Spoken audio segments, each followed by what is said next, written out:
Hello, and welcome back to 50 Shades of Grays, the podcast where we dissect sex, relationships, and emotional chaos, all through the lens of my favorite show, Grey's Anatomy. I am your host, Crystal Rose Napolitano. I'm a sexologist, relationship coach, and Grey's Anatomy superfan. I am so excited you're here. We are on episode 2 of season 2 of 50 Shades of Grays. I love it. I'm so excited. We have some juicy stuff to talk about today. But before we get into it, if you would like to know which Grey's Anatomy character you have been in relationships, maybe you keep repeating the same pattern over and over and over, and you're like, God, I'm such an Izzie, I'm such a Meredith. Well, now you can find out because I have a Grey's Anatomy relationship quiz. It is free. It is linked in the show notes, and it will tell you which character you have been in relationships and what to do about it. So go take the free Grey's Anatomy relationship quiz. And let's get into our topic today because it is a beautiful day to save sex lives. Okay, so we are going to get into the meat of this podcast episode, and it's a very, very important topic for a lot of reasons, but hopefully what you'll be able to do by the end of this episode is know when to walk away, knowing your limitations, knowing when enough is enough, which, spoiler alert, that is the name of the episode, but this is a really important skill in work and relationships, friendships, family, anything like that. You need the skill to know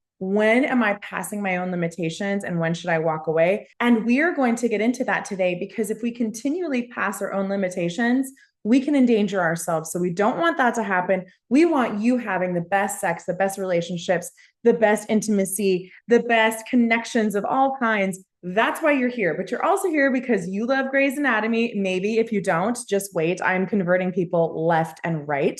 So let's get into the specs of this episode. Like I said, this is season 2, episode 2. The air date for this episode was October 2nd, 2005. Which again, we're pretty on track to be like 21 years ahead of these air dates. I am recording this podcast on August 20th, 2026. So pretty much staying on track with 21 years ahead of the air dates. And as I said, the episode name is Enough is Enough, No More Tears. This was sung as a duet by Donna and Barbra Streisand, who are iconic, legendary, I will not be treated poorly divas in the music industry. It works really well for this episode. Now our fun facts. So fun fact number 1, Izzie states in the episode, the liver is the only organ that regenerates itself, which isn't entirely true. The skin is actually the biggest organ of our body, and it too regenerates itself, but she was probably talking about the organs that exist inside of the skin, which is a really gross and weird way for me to say that, but that's probably what she meant. So it's a bit of a medical goof, but we can see why the writers let this one slide. Fun fact number 2, I am so excited about this one. So this is the first episode we see Adele, who is not the pop singer from England. It is Richard Webber's wife. And Richard Webber's wife, Adele Webber, is played by the incredibly legendary Loretta Devine, who is a Broadway legend. And she was in the original Broadway production of Dreamgirls in 1981. So she's been doing amazing shit for a really long time. And as I said, today is August 20th. Tomorrow is actually her 77th birthday. So happy birthday, Loretta. Thank you so much for gracing us with your gift.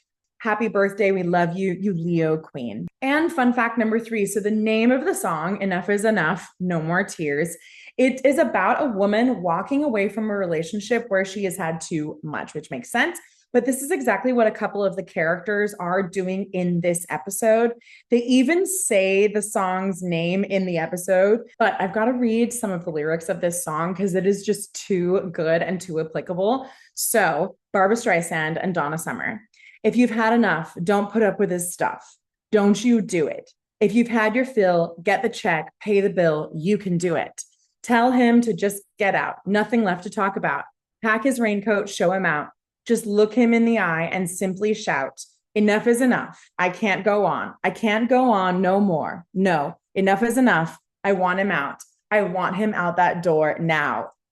Yes! It's so good. So good. So let's keep all of that in mind as we move through this episode because damn, it is set up so well. Like what an incredible choice by Shonda to make this episode name that song. Beautiful. It's artistry. This is why we are here. This is why we love this show. And if I could play the song every single podcast episode, I would do that. but I can't because it's too complicated with licensing. So if you need to listen to it, go listen to it and dance around and tell me how that felt. Post it and tag me on Instagram at The Honest Sexologist. Like, enough is enough, right? Let's just like dance along with Donna Summer and Barbra Streisand as often as we can. All right. I could riff about empowered, amazing female singers forever. Let's get back to the Grey's Anatomy content. So now we're in the geek out moment. And this is a bit of a bizarre one that as I was rewatching the episode for this podcast episode, I was like, I can't believe this is my geek out moment, but it is. So in this episode, there is a guy who comes in and he's eaten something, like he has a bowel obstruction and he won't say what it is. And they all think it's drugs. And he's trying to hide that he ingested balloons of drugs or something like that. And he won't say. And Meredith is like, we're going to find out as soon as we see your scans, like we're going to know what it is. So they figure out it is Judy dolls, which is really weird. He swallows 10 Judy doll heads. So you get a bonus fun fact in this episode. So in the episode, they call the dolls Judy dolls, but according to BuzzFeed, this was like a workaround name because they are very clearly Barbie dolls. And according to BuzzFeed, it was said that they didn't want to fetishize what could be seen as a product placement. So they just called them Judy dolls, but they are definitely Barbies. You can tell in the episode. So that's your extra fun fact for the episode. But my geek out moment is that Meredith is continually trying to ask this guy, like, why did you eat these? Like, why did you eat 10 Judy doll heads? And his answer is because 11 would have been too many. Like, he's not answering the question she is asking. And after they remove them, he says, I feel so empty. And we're all just like, literally, like as you watch this episode, you're like, why did this guy eat 10 Judy doll heads? Like, why? And then at the end of the episode, Meredith is about to get him to answer her question. And she says, is it too much information? And she chooses to not know. And I thought that was such an interesting choice to make for the episode, that we're just waiting the entire episode for this reveal of why this guy would do it and eat 10 Barbie doll heads with the hair still on and everything. And it's really gross. So it's never revealed. And like, what an interesting choice. Like in an episode about enough being enough and limitations, and he says 11 would have been too much. We can only like imagine why this guy is doing it, but we are never told. And I love that. I love that choice. All right, let's head into Meredith's voiceover, which, as always, we know sets us up so well for the entire episode. Meredith says, I have an aunt who, whenever she poured anything for you, she would say when. My aunt would say when. And of course, we never did. We don't say when because there's something about the possibility of more. More tequila, more love, more anything, more is better. I just got chills. It's so true, right? Like, how many times are we offered another drink? Are we offered to stay out a little bit later? Are we offered to stay at work an extra hour? Like, we just have this thinking like built into our brains that maybe more is better. Maybe more time spent on this thing, maybe more energy you're thinking or whatever is better. And I know we all have an example, or probably millions of examples, as to why that is not true. So let's get into the episode as to why that isn't true. I just love the way that's setting it up. All right, the main characters involved in this episode is a little bit hard to decipher because there's so many amazing themes happening in this episode. We're going to name the first one is that Meredith and Derek are like having this kind of battle. Like in the episode before, he told her why he left his wife and what happened, that she cheated on him with his best friend and he left and was heartbroken and wrote her off and all of that. And in the last episode, she said, so what was I? Like the girl you got with to get over being screwed over by your wife. And he said, you were like coming up for fresh air. And she says, it's not enough, which is really an interesting like move into this episode, which first of all, I'm so proud of her for saying it's not enough. It is not enough. And so he is chasing after her in this episode saying, I want to talk to you. I want to make it right. Like I told you what happened. And he says, come on, I bared my soul to you last night. Meredith says it's not enough.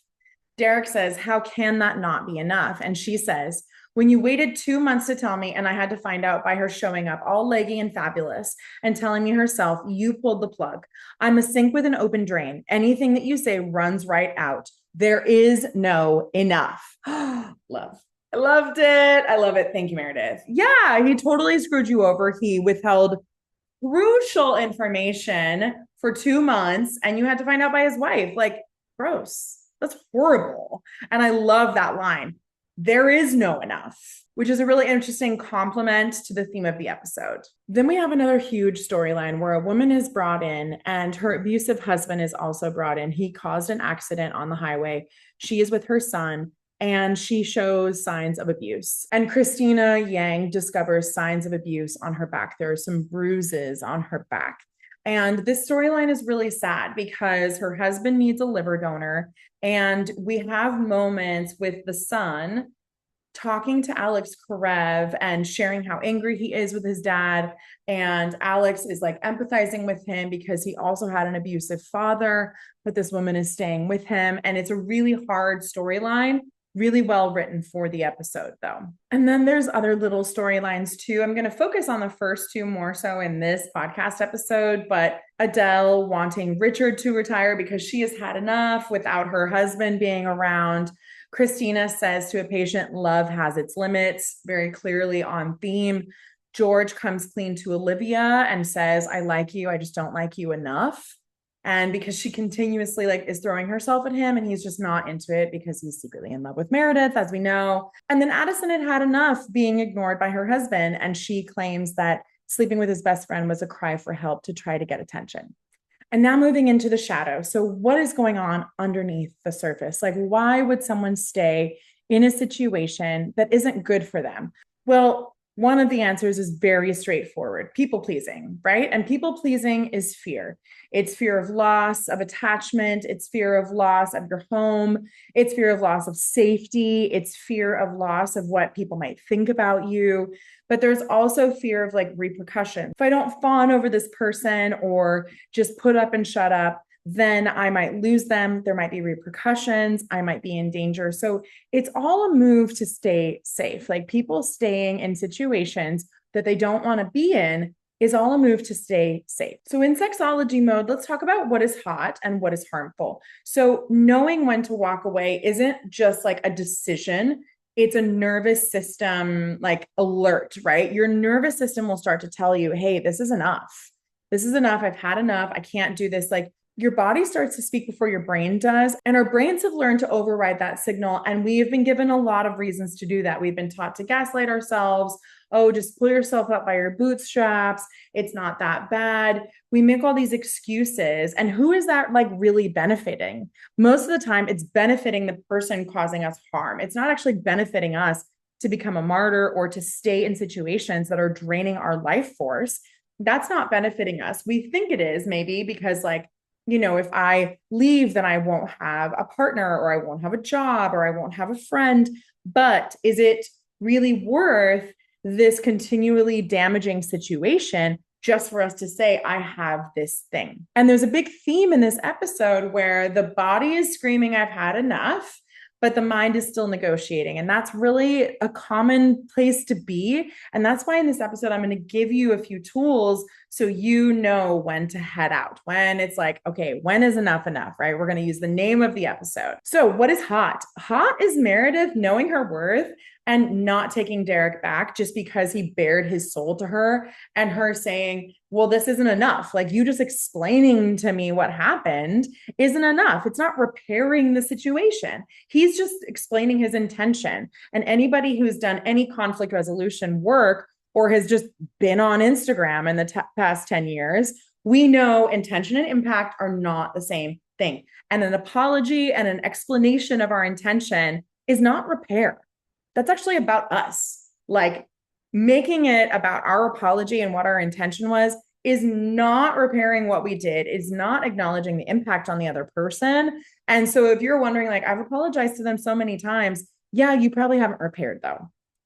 So Meredith has not felt repair. She has not felt safety return back into the situation. So she's not accepting him back. And I think that's really hot for her to say, there is no enough. Yeah, he needs to hear that. He needs to hear that in that moment. And I think it's awesome. What is harmful is people constantly blowing through what is good for them, martyring themselves, putting up and shutting up, staying quiet, making excuses, gaslighting themselves. This is really harmful. We have all done it at one point or another. We have endured a situation so much longer than we have wanted to.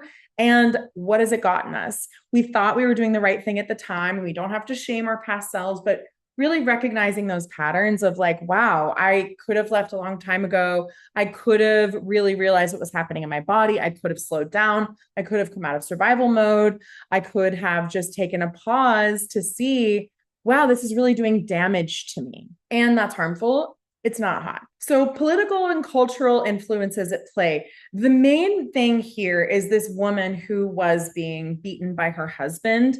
There's a gender hierarchy here, obviously. And he is controlling her. He is controlling his family through physical force. The son says he only hits her, but still, it's a fear tactic nonetheless. Like the son is going to ingest that into his body, into his memories, into the way he moves through the world. So it's still controlling behavior, even if the dad is not hitting his children.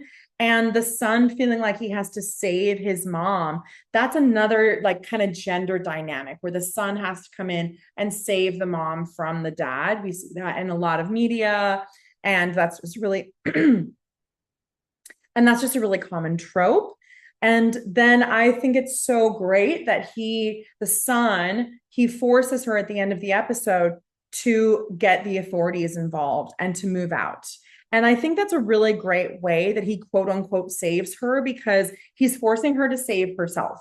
He's forcing her to get the police involved and to move out, which is essentially he's handing the power back to her, which is great. I loved this. And so for me, that was the one that stood out in gender dynamics in this episode. So let's get into the work and learn what this is teaching us about how we relate to each other. So for desire, everyone here who is pushing through their own boundaries, or when Meredith is not, which we love because she's saying enough is enough, there is a desire to stay safe, right? Meredith is like, I don't want to be hurt again. You lied to me once before. I will not deal with it again, right? And then this woman who is not leaving her abusive husband, she might fear repercussions. She might fear what life is like without this guy. She might fear like what her family will say, her children will say, her friends will say. Maybe she has a judgmental pastor that will say something. Like it's always more complex than we think it is when people stay in harmful situations. So I'm going to say she has a big desire to stay safe in some capacity, safe from social repercussions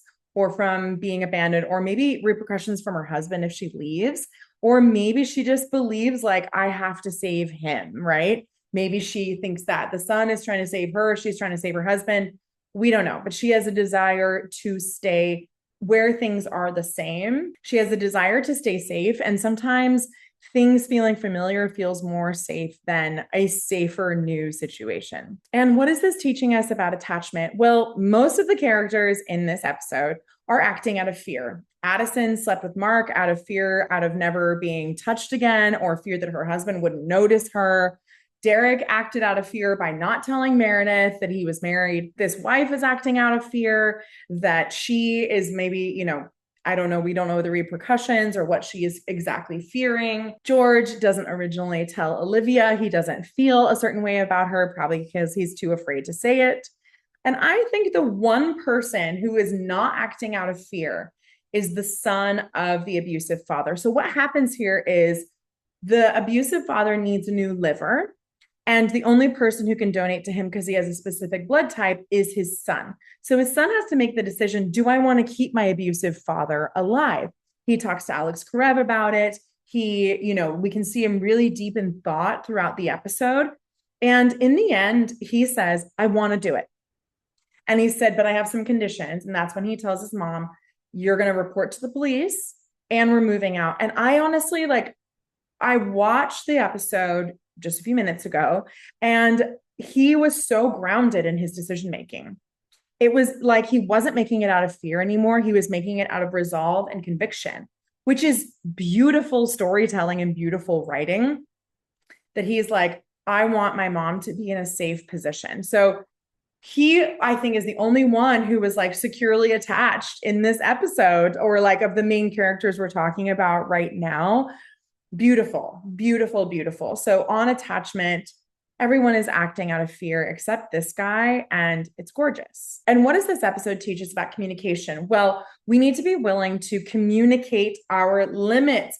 And oftentimes we're not even being honest with ourselves about what our limits are. And so we need to be able to start having that conversation with ourselves and our body. Like, am I pushing past my boundaries? Am I in over my head? Have I endured this situationship too long? We need to be able to hear our body's communication. And then also we need to be able to tell that person, like Meredith said, there is no enough, right? Or like this kid of his abusive father said, when he looked at his mom and said, you're reporting to the police and we're moving out, he said, enough is enough. He's the one who says the name of the episode. And so beautiful communication there. And then on other people's communication, they're just not really having it with themselves or with the people that are hurting them. So if you don't know already, every episode, I give a mini session to one of the characters on the show. And today I want to give a session to Meredith. I have done this before, but it's a little bit of a different session this time. So if you are listening to this podcast and your name is not Meredith Gray, but you still want to receive the mini session, I'm going to invite you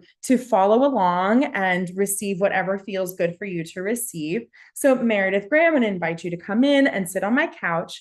And I'm going to ask you, as always, to just take a breath in all the way down to your toes. And exhale out one thing you don't need.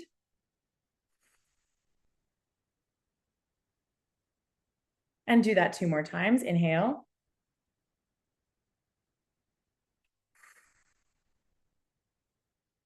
And last one, inhale. And exhale.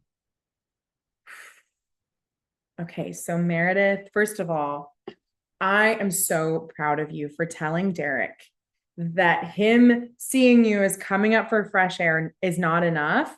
It's so beautiful. And you have not shown this level of self-assuredness, self-protection, self-worth before. And you're making beautiful progress in your relational skills by saying, absolutely not, I will not be treated this way.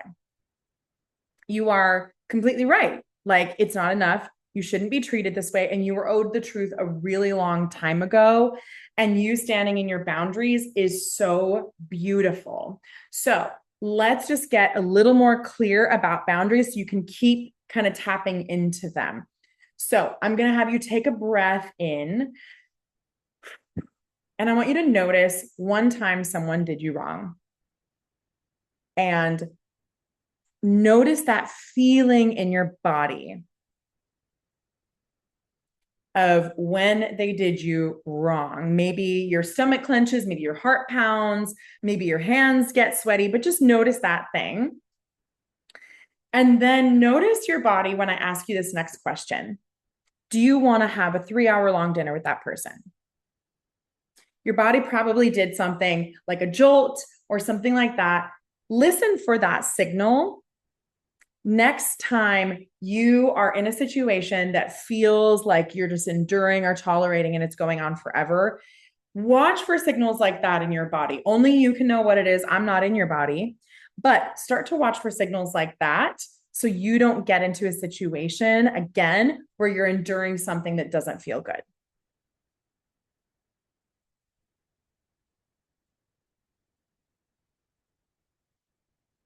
And let's just take a breath all together. Exhale out one thing you don't need.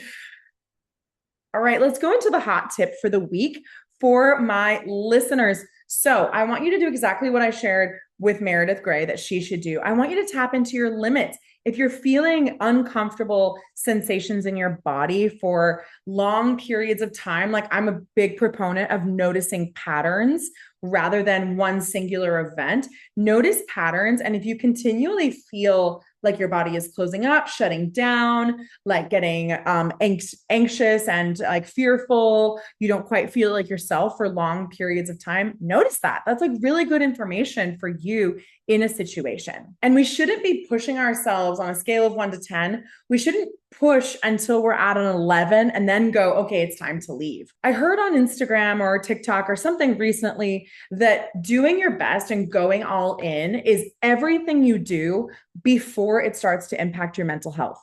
not when you're run yourself so ragged or you're so like torn up about this situationship with this guy who won't be clear with you. No, it's not then. It's way before then. It's before it starts to impact your mental health, right? Or your physical health, because your body will speak way before your mind will. So start to notice patterns in your body. And like, if you start to notice, I'm in a pattern of feeling like shit in this situation, maybe enough is enough, girl. Maybe enough is enough. Like, just start to notice your patterns. That's my hot tip. And here is your little micro ritual or a session you can give to yourself. After you do something where you push yourself, check in where your energy levels are and notice those patterns again. Just say, wow, I just spent time with that coworker or my boss or whatever. Check in on your energy levels. Do they energize you or do they drain you? It's good information. It's really good information. So just notice that. And as always, we are going to wrap up our podcast episode with Meredith's voiceover outro. So it says, there's something to be said about a glass half full, about knowing when to say when.